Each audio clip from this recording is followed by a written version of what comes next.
It's that time of year again, the time of year for us to remember to specifically reflect on what occurred on Sunday 2,000 years ago.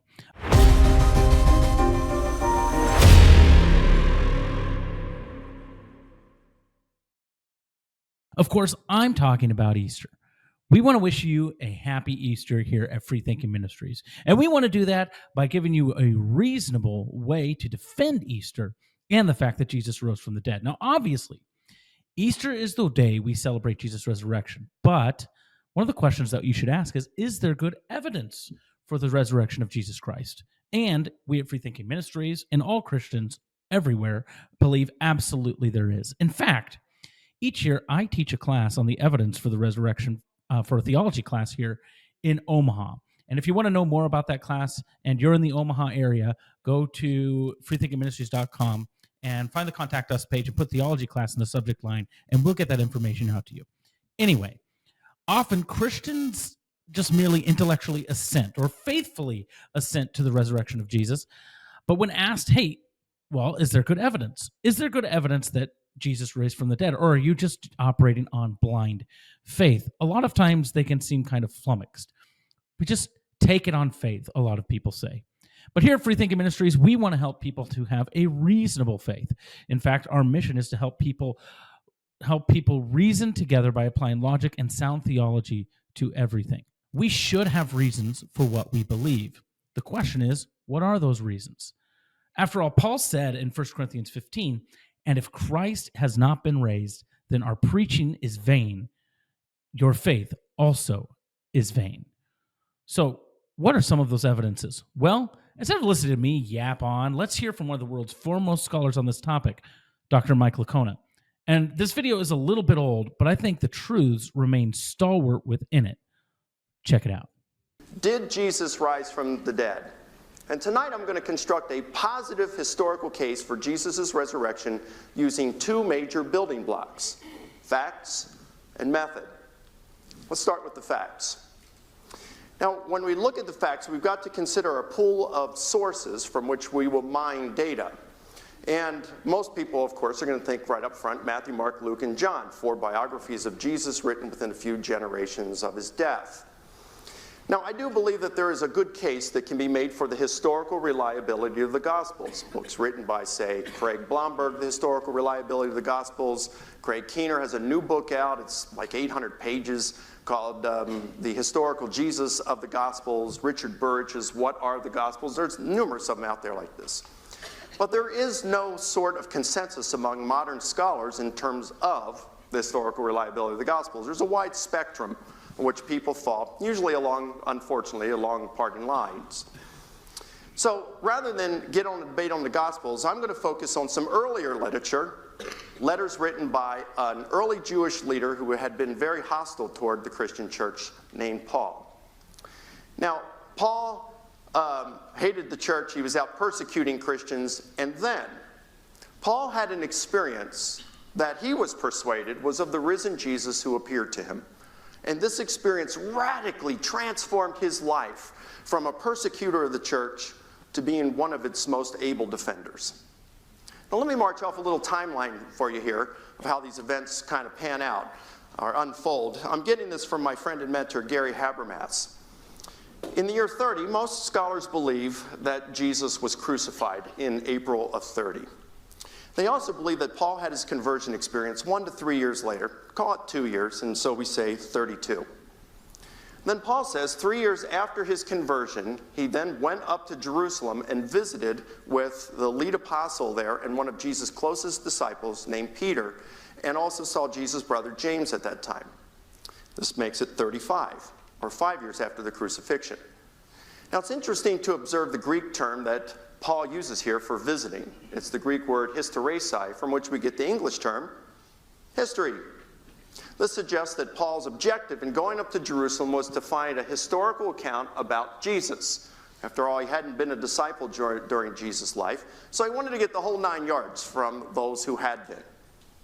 Then Paul says that 14 years later, we don't know if that's 14 years after this visit or after his conversion, but 14 years later he goes up to Jerusalem again. Now we're at 46 to 49, or 16 to 19 years after the crucifixion. He goes up, he says, because he wanted to meet privately with the three pillars of the church, Peter, James, and John. Peter and John, two of Jesus' closest disciples, and James, his brother. And he wanted to run the gospel past them, the message he had been preaching, to get their okay on it, to make sure he hadn't been working in vain. So he wants to check his message with theirs. And he said they had nothing to add to what I had said. They gave me the right hand of fellowship. In other words, they said, "You're good, Paul. Keep up the good work, brother." So we know that 16 to 19 years after the crucifixion, that Paul is out there preaching the same thing as the Jerusalem apostles. A couple of years later, in 51, Paul goes up and starts a church in a Mediterranean city called Corinth. And then a few years later, 53 to 55, he writes a letter to them answering a bunch of questions that they had. We now refer to this letter as 1 Corinthians. So this is 23 to 25 years after the crucifixion. And just to give you an idea, the first gospel, usually believed by scholars to have been Mark, was written, standard dating, 65 to 70, or another 10 to 15 years later. So about 35 to 40 years after the crucifixion. But isn't it cool? It's not like we don't have anything during that period. We got a lot during that period. Now, Paul writes this letter in the year 51. And in there, he's in chapter 15, he's going to give a lot of information about the topic we're discussing this evening, the resurrection.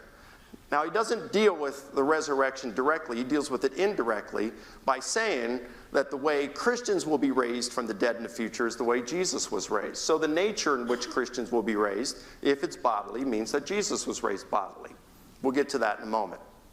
The first thing to look at, though, is the first couple verses, chapter 15, verses 3 through 8, where Paul says this: "I delivered to you at the first what I had also received, that Christ died for our sins according to the Scriptures, and that he was buried, and that he was raised on the third day according to the Scriptures, and that he appeared to Peter, then to the 12, then to more than 500 brethren at one time, most of whom are still alive, but some have died, then to James, then to all of the apostles, last of all as to one untimely born, he appeared also to me." Now, notice he starts off, he says, "I delivered to you what I also received." These were usually used as technical terms for the imparting of oral tradition. So if he's writing this 53 to 55, he says, "I delivered to you," that's in 51. What he also received, that's before then. So we're looking at some very early tradition here that probably goes back to the Jerusalem apostles.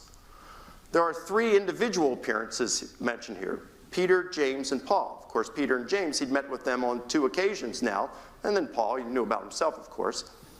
But there are also, of particular interest, are 3 group appearances. And these are important because they strongly suggest that these, whatever they were not natural psychological phenomena, because group hallucinations are extremely rare.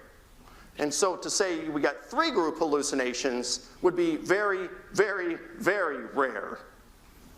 Now, what about the nature of these appearances? 6 times through Paul's letters, he says that the way Christians will be raised in the future is the way Jesus was raised. Take, for example, 1 Corinthians 15:20. Christ has been raised from the dead, the first fruit of those who are asleep. The term first fruits is an agricultural term, the first to be harvested of the crops. So Jesus was the first to be resurrected of those who are asleep. And being asleep was a euphemism for being dead. It's like today we say the guy passed away, you say, okay, he fell asleep. That's how they said it back then. Now, if Jesus was the first fruits, then when are the rest raised? Well, 3 verses later, Paul answers that. He says, "But each in his own order. Christ the first fruit.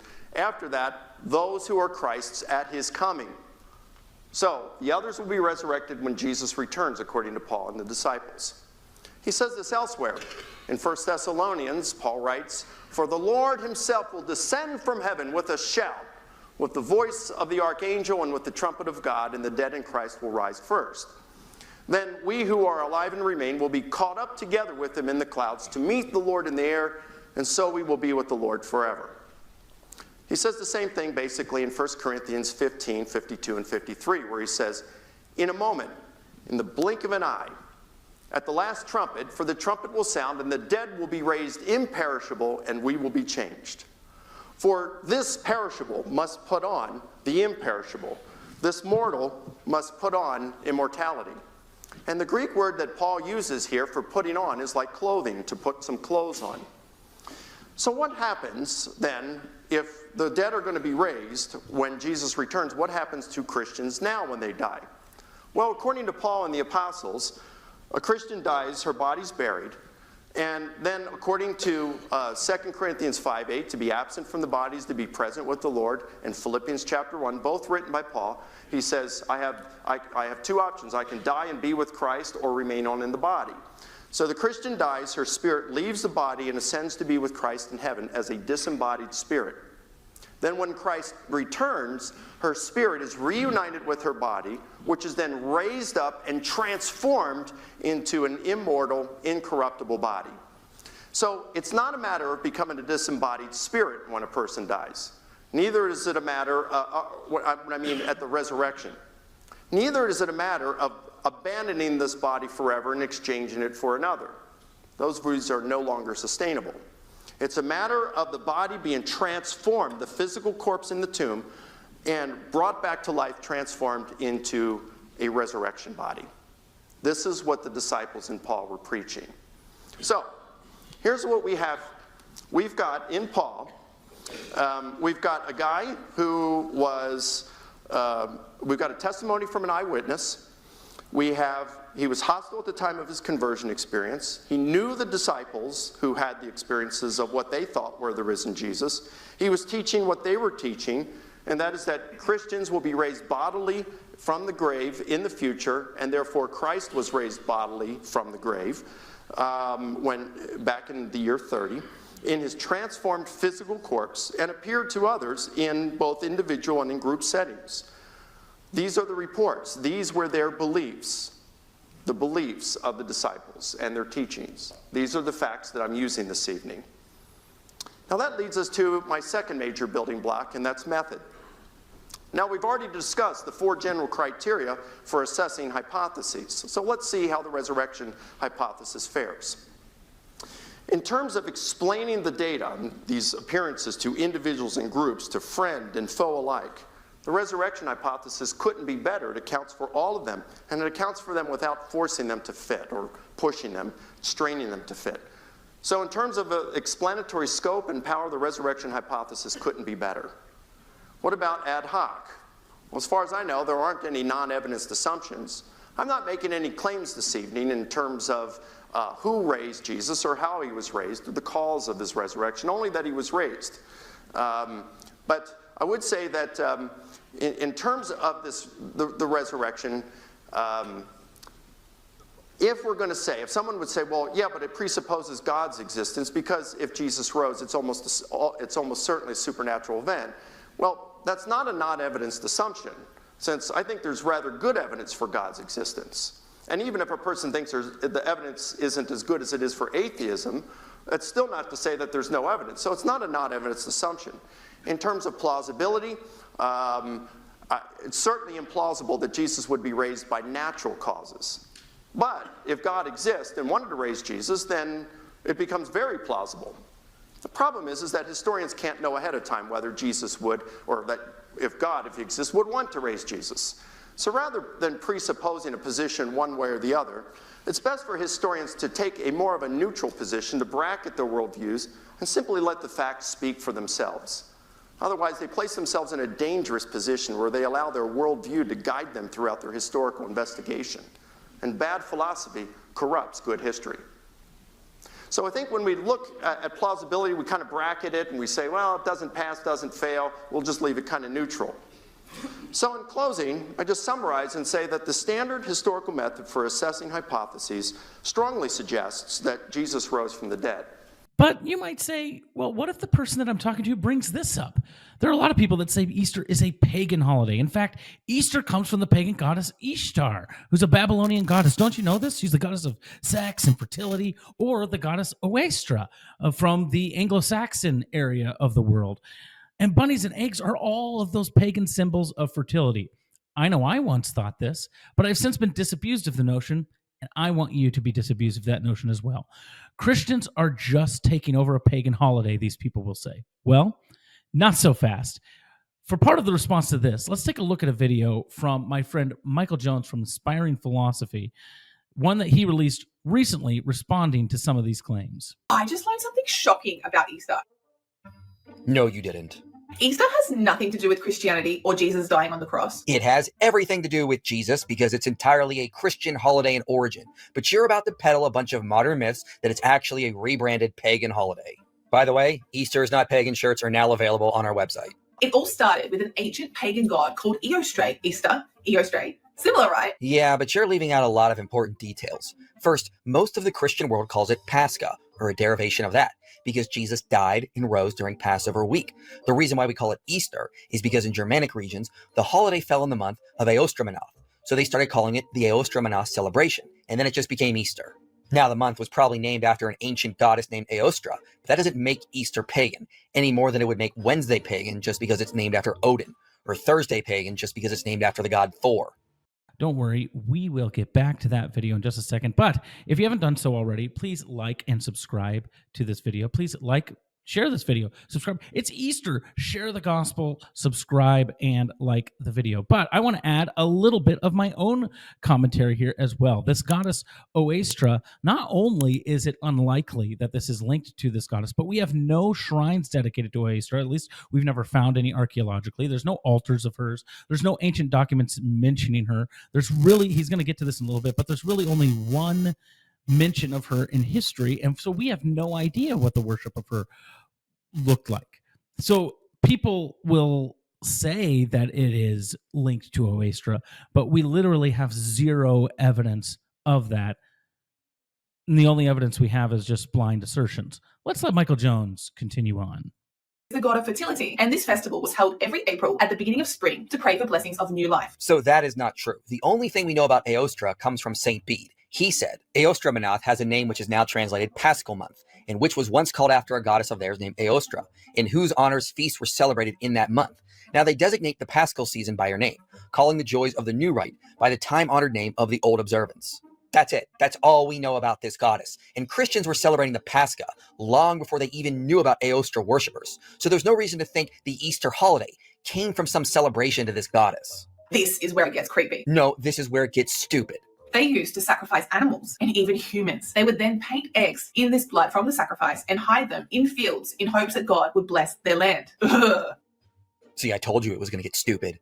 If someone found one of It's giving sources, trust me, bro. There is no evidence of that. There's no evidence of any of that. In fact, Easter eggs were actually, and Michael's going to get into this in a little bit in the video, Easter eggs are actually come from a Christian tradition. Go figure. Let's let him keep going. these blood eggs, it would be seen as good luck. And this is where the Easter egg hunt comes from. So obviously, complete and total nonsense. Easter eggs did not come from paganism, they came from Lent. In the Middle Ages, they would fast from all animal products during Lent. But towards the end, they could save the eggs by hard boiling them and use them for the Easter celebration. The earliest reference to Easter eggs comes in 1290, when King Edward I purchased 450 decorated eggs. The Easter egg hunt didn't happen until much later, and it was just a game invented for children. You know the Easter Bunny? But the game is pagan, Michael. The game is pagan. It's not pagan. Games are games. Games are games. And we're going to do Easter egg hunts in our house. Hey, comment below. Do you do Easter egg hunts? Do you like Easter egg hunts? Here's something that I would say, if you're a believer out there. One of these things that we do is the Easter egg hunt, and they do these resurrection eggs where there's like nothing in the Easter egg. Hey, let's not make Easter a disappointment for kids. Okay, let's not have that be their introduction into Easter. But I digress. Let's let Michael keep going. Rabbits are actually seen as a pagan fertility symbol because they reproduce so much. The Easter rabbit didn't come about until the 1600s, and originally it was the Easter hare. The origin of this tradition probably just came from the fact that in the springtime they would see more hares, and so they started associating the animal with the holiday. On top of this, Jesus never told us to worship his death day. Lily, we're not worshiping a day. We're remembering when Jesus gave his life to atone for our sins. Get it right, please. He actually wanted And also to recognize that every Sunday is supposed to be a little Easter. Robert E. Weber, an American theologian in the 20th century, we don't know if he coined this phrase, I'm not sure, but it's attributed to him. Every Sunday is a little Easter. That's been the tradition. We worship on Sunday because that's the day our Savior rose again. Some people will say, oh, we worship on Sunday because that's now the new Sabbath. Well, that's because Jesus has brought us into his rest. That's where that comes from. But Easter on Sunday, every Sunday, a little Easter. That means we're not worshiping only the day, we're worshiping on the day the act of God defeating death through raising of his son, Jesus Christ. Against it. In Mark 7:6, Jesus criticizes man-made traditions that replace true worship. You're begging the question that Easter is replacing true worship. But in the church, we're remembering the greatest thing God ever did for us. So we're not replacing true worship. So around 300 AD, early Christian leaders ignored Jesus' clear warnings and decided to rebrand pagan holidays to spread Christianity. This is a complete lie. Christians were celebrating the Pascha or Easter as far back as the 2nd century. What happened in 325 AD at the Council of Nicaea was that the bishops standardized the way to calculate Easter. It would always be on the first Sunday after the first full moon of the spring equinox. This way, all Christians would be celebrating Easter at the same time. The church rebranded Ishtar as the resurrection of Jesus to make it easier for pagans to convert to Christianity. That's right, folks. In the 2nd century, Christians heard about far-off Germanic peoples worshiping some obscure goddess and decided to rebrand their holiday as the day we honor the resurrection. If you believe that, I bet you'll also believe some guy in Arabia who came 600 years after Jesus knows more about him than his immediate followers. They also did this with Christmas, Valentine's Day, Halloween, and even New Year's. No, they didn't. Those are also modern myths. And New Year's is not a sacred Christian holiday. It's a secular holiday. There's more to that video. The full video is in the description below, but I wanted to play that for you because I wanted you to see that there are answers to these claims. And sometimes people just say things because it's become common parlance. History is more complex than a lot of people realize. It's more complex than a lot of people believe. And as a result, they tend to put things together as if everybody lived in one small area, like what Michael was saying at the end there. Yes, 2nd century Christians wanted to take over the pagan fertility holiday of Ishtar, which was in the Anglo-Saxon region, so that they could get those pagans to convert. Upon historical examination, it just doesn't make sense. But you might be sitting there and you might be saying, but what about Ishtar? That's the one that I hear, the Babylonian goddess of fertility, Ishtar. Well, let me chime in here. No credible historian links Ishtar to Easter. First of all, Easter likely comes, again, from the Anglo-Saxon tradition of Oestra, which means dawn. I think IP covered that well, and why Pascha moved to Oestra just because of tradition and how the month was described. I think he did that well, so I'm not going to rehash that here. But Ishtar also isn't related to rabbits or eggs. Her symbol was a lion, as far as we can tell, and there's no evidence of spring festivals in her honor to honor fertility. Most of the spring festivals revolved around the new year, not fertility. So there you have it. We can be reasonably confident that Jesus rose from the dead, and we can have a reasonable assurance that our traditions on Easter, they don't stem from pagan idolatry, they stem from Christian traditions. So go paint those eggs and eat those chocolates, but most importantly, celebrate the fact that Christ is risen, and he is risen indeed. And as we say here at FreeThinking Ministries, stay reasonable.